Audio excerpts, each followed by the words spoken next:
Hello friends, welcome to Make My Exam. This is Dr. Deepak Yadav presenting the Modern History video lectures. Today we'll talk about the beginning of Indian National Movement. आज हम शुरुआत से पहला topic लेंगे Indian national movement. हम बात करेंगे कि इंडियन नेशनल मूवमेंट किस तरह शुरू होता है, कांग्रेस कैसे बनती है, किस तरह से इंडियन नेशनल कांग्रेस स्ट्रगल करते करते देश की सबसे पॉपुलर पार्टी बनती है और देश को आजादी दिलाती है. The topic is beginning of Indian national movement. So before moving ahead, we should understand the fact behind Indian national movement. Why this movement started? ऐसा क्या हो रहा था भारत में, या ऐसा क्या हुआ कि हमें एक आंदोलन शुरू करना पड़ा अपने देश के लिए? तो यहां पर हमें जानना है कि इंडिया की हालत क्या थे, क्या हालत थी इंडिया के लोगों की. एक स्टेटमेंट में अगर इसका आंसर दिया जाए कि भारत का आजादी का आंदोलन क्यों शुरू हुआ, नेशनल मूवमेंट क्यों शुरू हुआ, उसका एक स्टेटमेंट आंसर कहता है due to the exploitative colonial policy. हमारा नेशनल मूवमेंट जो था, it was actually an outcome of that exploitative policy. Britishers हमारे देश में जो अत्याचार कर रहे थे, उन सबका रिजल्ट निकलता है इंडियन नेशनल मूवमेंट. कोई चॉइस नहीं छोड़ी उन्होंने हमारे पास. For example, East India Company एक ट्रेडिंग बॉडी के रूप में इंडिया में आती है, व्यापार करने आती है, धीरे धीरे यहां की एडमिनिस्ट्रेटिव पावर बनती है, पॉलिटिकल पावर बनती है और देश में अपनी सरकार बनाती है. लेकिन इस सारे टाइम फ्रेम में एक चीज ईस्ट इंडिया कंपनी ने कॉन्स्टेंटली की, वो था इकोनॉमिक एक्सप्लॉयटेशन ऑफ इंडियंस. किस तरह से ईस्ट इंडिया कंपनी वाले आते हैं भारत में, कैसे वो एक एक समाज के हर वर्ग को, each and every section of the society, वो उन्हें एक्सप्लॉइट करते हैं. चाहे किसान हो, हद से ज्यादा टैक्स लगाते हैं, चाहे वो सोल्जर हो, आर्मी में सोल्जर हो. एक पॉलिसी खेलते हैं, डिवाइड एंड रूल की पॉलिसी खेलते हैं देश में लोगों के साथ. किसान, मजदूर, सैनिक, मर्चेंट, सबके साथ बुरा करते हैं. ओवरऑल इंडिया की इकोनॉमी को एक्सप्लॉइट कर देते हैं.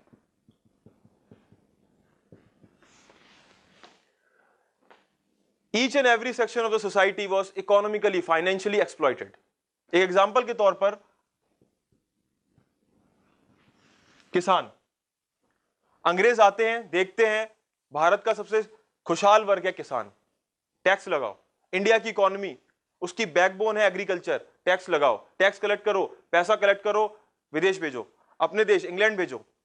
इंडिया की सारी इकोनॉमी. बात करेंगे हम ड्रेन थ्योरी की आगे, कि किस तरह से इंडिया की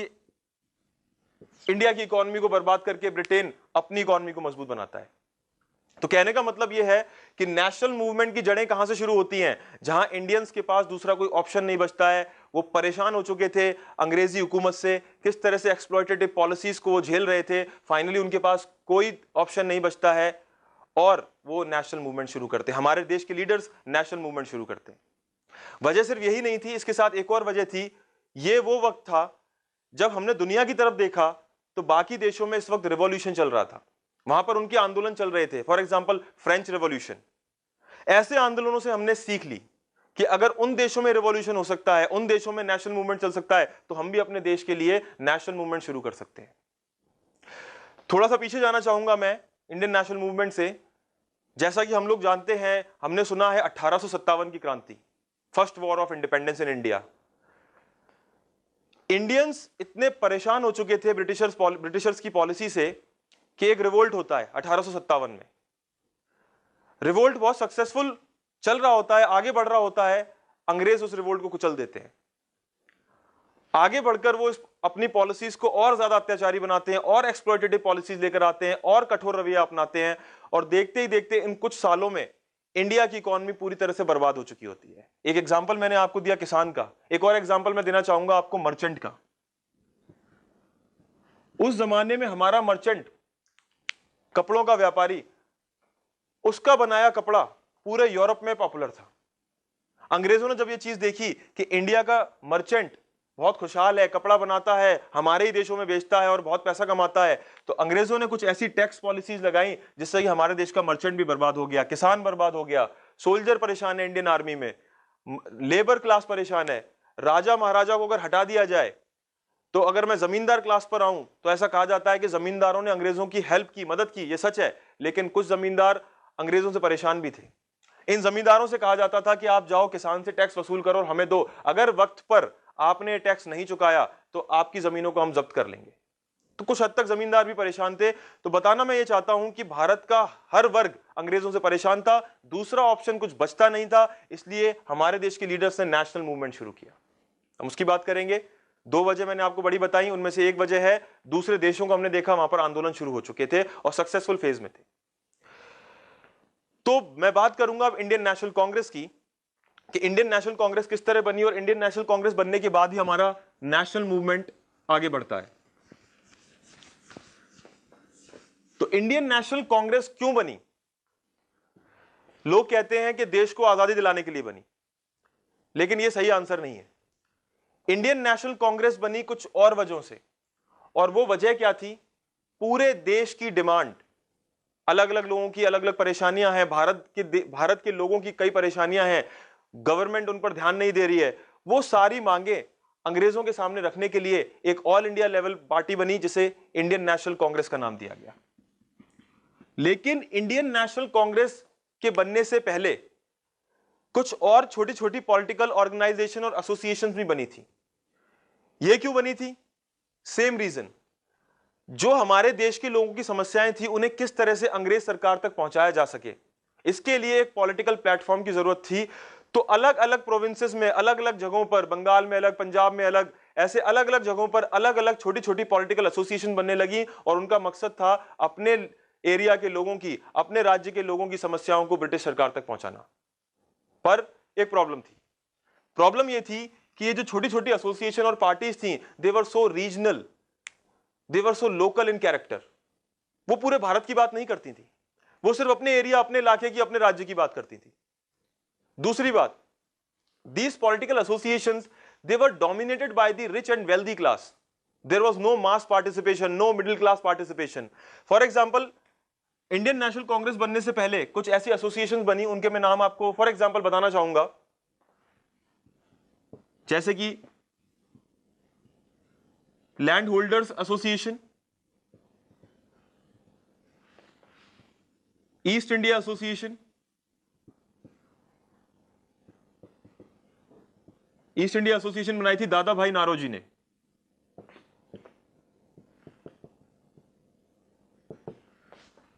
पूना सार्वजनिक सभा,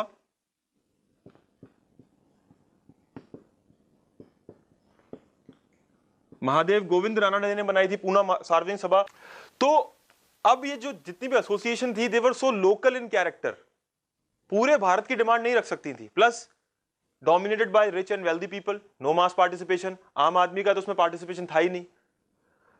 तो ये समस्या थी कि कैसे पूरे भारत की बातें, पूरे भारत की प्रॉब्लम्स हम ब्रिटिश सरकार के सामने रखें, क्योंकि ब्रिटिश सरकार इन छोटी छोटी पार्टियों की बातें सुनती भी नहीं थी। यहां पर जरूरी थी एक ऑल इंडिया लेवल बड़ी पार्टी हो जिसे ब्रिटिश सरकार कंसीडर तो करे। इन छोटी छोटी पार्टियों की तो मांग वो सुनती ही नहीं थी। और इन जो लोकल एसोसिएशंस हैं, इन्होंने कुछ डिमांड्स रखी, जैसे कि इनकी डिमांड्स की अगर मैं बात करूं तो कुछ डिमांड इनकी इंपॉर्टेंट थी, जैसे कि ये बात करते थे एडमिनिस्ट्रेटिव रिफॉर्म्स की।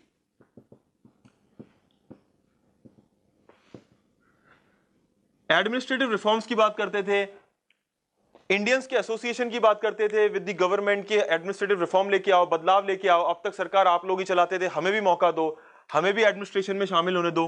That is association of Indians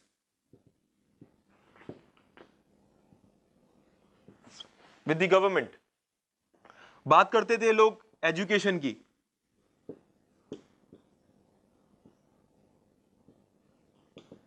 spread of education in the country, के देश में एजुकेशन फैलाओ, हमारे बच्चों के लिए शिक्षा का इंतजाम करो। तो ये सारी चीजों की बात करते थे, जरूरी मांगे थी, लेकिन ब्रिटिश सरकार इन पर कभी ध्यान नहीं देती थी। तो यहां से हमारे लीडर्स को एक बात समझ में आ गई कि अब हमें इन छोटी छोटी ऑर्गेनाइजेशंस के हिसाब से नहीं चलना है, हमें एक ऑल इंडिया लेवल पार्टी बनानी है, एक बड़ा प्लेटफॉर्म तैयार करना है, ऑल इंडिया लेवल पर हमें बात करनी है। तो यहां से शुरुआत होती है इंडियन नेशनल कांग्रेस की।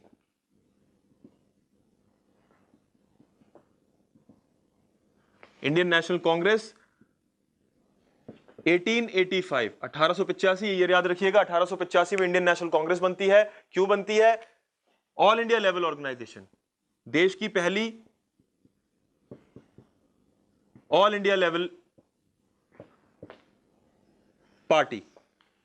अब जैसा कि कई लोग कहते हैं, अगर पूछा जाए कि इंडियन नेशनल कांग्रेस क्यों बनती है, तो इंडियन नेशनल कांग्रेस बनेगी, लोग कहते हैं इंडियन नेशनल कांग्रेस बनी देश की आजादी के लिए, देश को आजादी दिलाने के लिए। सरासर गलत। इंडियन नेशनल कांग्रेस, देश को आजादी दिलाना इंडियन नेशनल कांग्रेस का मकसद नहीं था, वो तो बहुत बाद में हुआ। शुरुआत में इंडियन नेशनल कांग्रेस के कुछ एम्स और ऑब्जेक्टिव्स थे। वो क्या थे? To initiate a nationalist movement, कि भारत में एक आंदोलन चलाया जाए, नेशनलिस्ट मूवमेंट चलाया जाए। दूसरा,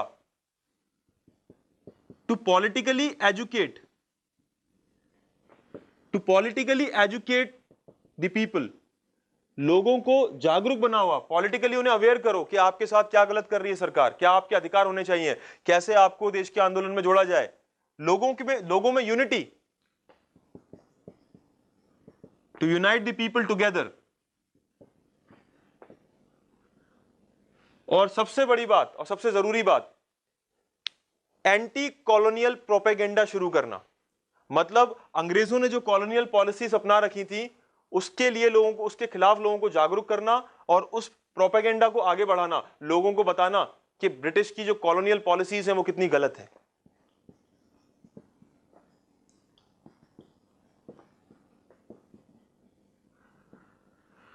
तो ये कुछ एम्स थे इंडियन नेशनल कांग्रेस के। मैं फिर कहूंगा, शुरुआती दिनों में, शुरुआती सालों में इंडियन नेशनल कांग्रेस देश की आजादी की बात नहीं करती है, वो इन कुछ डिमांड्स की बात करती है कि हम ये सारी डिमांड्स, कुछ डिमांड्स हैं जिन्हें हम देश के सामने रखेंगे, ये इसके ऑब्जेक्टिव्स थे कि कैसे हम मूवमेंट शुरू करेंगे भारत के लिए, कैसे लोगों को एजुकेट करेंगे, और ये सब करते करते हम अपनी डिमांड अंग्रेजों के सामने रखेंगे।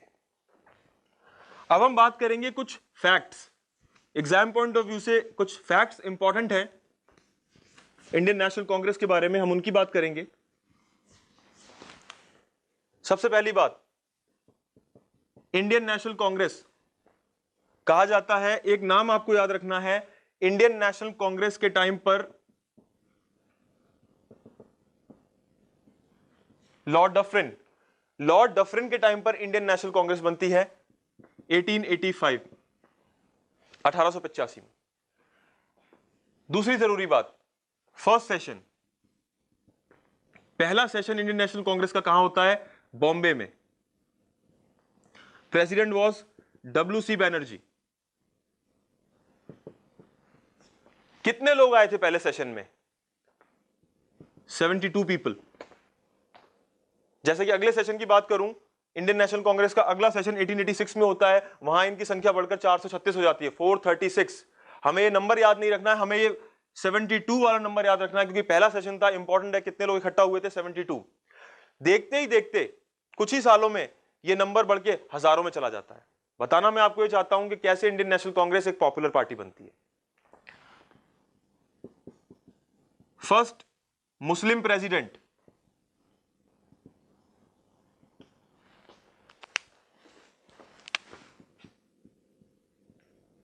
बदरुद्दीन तैयब जी।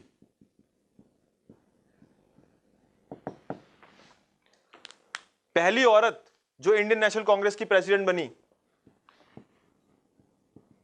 एनी बेसेंट, 1917 के मद्रास सेशन में प्रेसिडेंट बनी थी। पहली भारतीय महिला जो प्रेसिडेंट बनी, सरोजनी नायडू।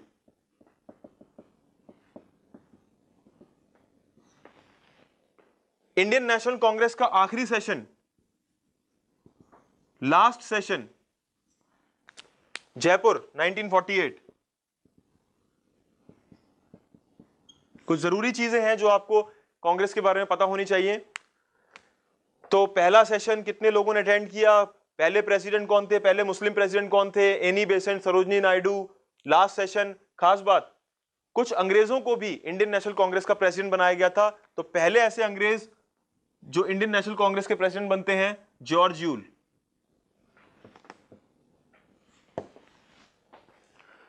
तो अब हम बात करेंगे इंडियन नेशनल कांग्रेस के दो फैक्शंस के बारे में कि इंडियन नेशनल कांग्रेस, हमने बात करी इंडियन नेशनल कांग्रेस क्यों बनी, इंडियन नेशनल कांग्रेस के ऑब्जेक्टिव्स क्या थे, इंडियन नेशनल कांग्रेस के कुछ फैक्ट्स की हमने बात की। अब हम बात करेंगे कि आईएनसी में दो तरीके के लोग थे, दो तरह की आइडियोलॉजी रखने वाले लोग थे, दो तरह की सोच रखने वाले लोग थे।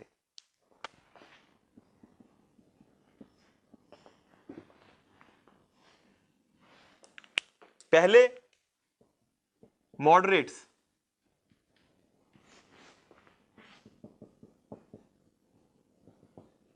Second extremist. नरम दल और गरम दल, इनकी सोच अलग थी, काम करने का तरीका अलग था। थे दोनों कांग्रेस में, लेकिन दोनों के काम करने का तरीका अलग था। और इसी सोच में अंतर की वजह से, इसी डिफरेंस, इसी आइडियोलॉजिकल डिफरेंस की वजह से आगे जाकर इंडियन नेशनल कांग्रेस टूटती है। हम अगले लेक्चर में बात करेंगे कैसे इंडियन नेशनल कांग्रेस टूटती है। फिलहाल तो हम बात कर रहे हैं उसकी कंपोजिशन की, कौन कौन लोग उसमें थे। तो सबसे पहले मॉडरेट्स, इनकी सोच क्या थी? ये लोग सोचते थे कि अंग्रेजों के साथ हम नहीं लड़ सकते, अभी हम उस स्थिति में नहीं है, उस कंडीशन में नहीं है कि अंग्रेजों को चैलेंज कर सके। इनके काम करने का तरीका था कॉन्स्टिट्यूशनल एजिटेशन, कि आपको जो भी डिमांड रखनी है अंग्रेजों के सामने, जो भी बात करनी है, अपनी बात पहुंचानी है, आपको कॉन्स्टिट्यूशनल के दायरे में रहकर, कॉन्स्टिट्यूशनल दायरे में रहकर आपको बात पहुंचानी है। इसके लिए पेटिशन, मीटिंग्स, प्रेयर्स, ये सब जरिए थे इनके। ये रिक्वेस्ट में बिलीव करते थे। इन्हें लगता था कि एक बार अंग्रेजों को हमारी एक्चुअल सिचुएशन का पता चलेगा, एक्चुअल कंडीशन का पता चलेगा कि एक भारतीय किस हालत में रह रहा है, तो अंग्रेज सरकार हमारी मदद जरूर करेगी। कुछ इंपॉर्टेंट लीडर्स के नाम यहां मैं बताना चाहूंगा। दादा भाई नारोजी, डब्ल्यू.सी. बैनर्जी, फिरोज शाह मेहता, ऐसे काफी लीडर थे जो इस आइडियोलॉजी पर चलते थे कि हम अंग्रेजों से फिलहाल लड़ नहीं सकते, हम उन्हें चैलेंज नहीं कर सकते, हमें उनके सुपरविजन में, उनके सुपरिंटेंडेंस में ही रहना होगा, उनके हाथ के नीचे रहना होगा। और ये तरीके थे इनके। दूसरी तरफ एक्सट्रीमिस्ट, एक्सट्रीमिस्ट का नाम सुनते ही जो एक नाम दिमाग में आता है वो है बाल गंगाधर तिलक। सबसे पहली चीज, एक्सट्रीमिस्ट नफरत थी इन्हें अंग्रेजों से, hatred for foreign rule.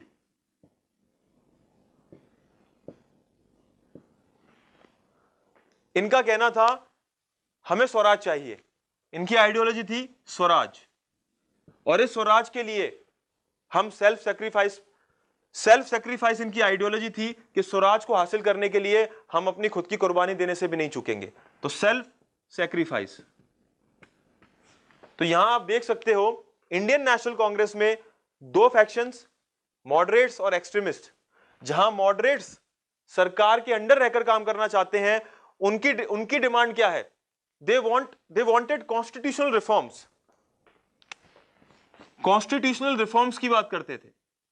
Constitutional reforms मतलब हमें भी सरकार का हिस्सा बनाया जाए, गवर्नर जनरल की काउंसिल में, गवर्नर की काउंसिल में हमारी भी एंट्री हो, हम भी देश के एडमिनिस्ट्रेशन में पार्टिसिपेट करें, सरकार अंग्रेजों की रहे लेकिन हमें भी मौका मिले देश चलाने का। कॉन्स्टिट्यूशनल रिफॉर्म्स चाहते थे, जबकि एक्सट्रीमिस्ट स्वराज चाहते थे। इनका तरीका था पेटिशन, मीटिंग, रिक्वेस्ट। इनका तरीका था कि हम सेल्फ सेक्रीफाइस करने से भी नहीं चूकेंगे। तो आप देख सकते हो कि आइडियोलॉजी का कितना फर्क था, और इसी आइडियोलॉजी की फर्क की वजह से time to time internal clashes Congress की पार्टी में आते रहते थे। तो ये हो गया स्ट्रक्चर इंडियन नेशनल कांग्रेस का।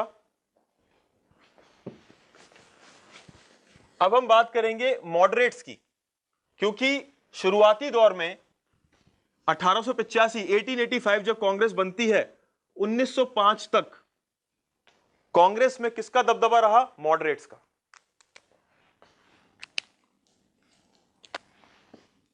Moderates dominated the Congress right from its inception in 1885 to 1905. Moderates ने बहुत सारी मांगे रखी, बहुत जायज मांगे रखी अंग्रेजों के सामने।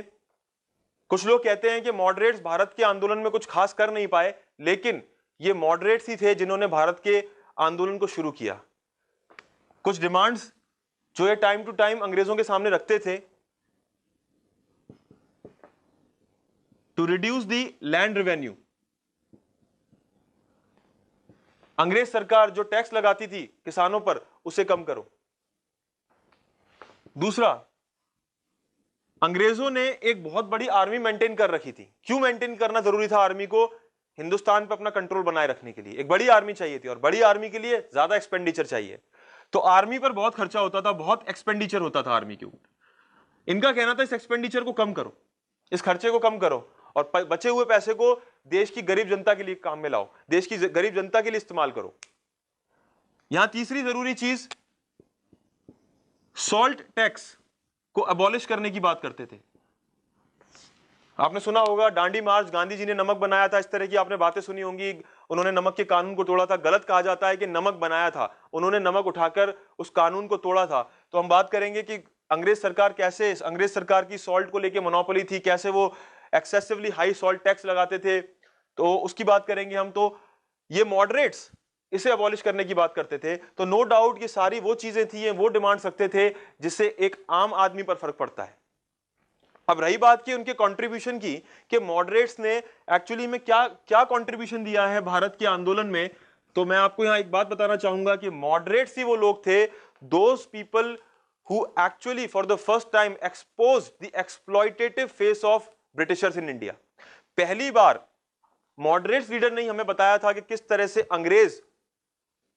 अंग्रेज हमारा आर्थिक शोषण कर रहे हैं, इकोनॉमिक एक्सप्लॉइटेशन कर रहे हैं, किस तरह से वो हमें लूट कर हमारे देश के पैसे को बाहर भेज रहे हैं। और इसमें एक बहुत जरूरी चीज एग्जाम पॉइंट ऑफ व्यू से, दादा भाई नारोजी, दादा भाई नारोजी की खास बात, इनको एक नाम से और जाना जाता है एग्जाम पॉइंट ऑफ व्यू से, very important, very crucial, grand old man of India.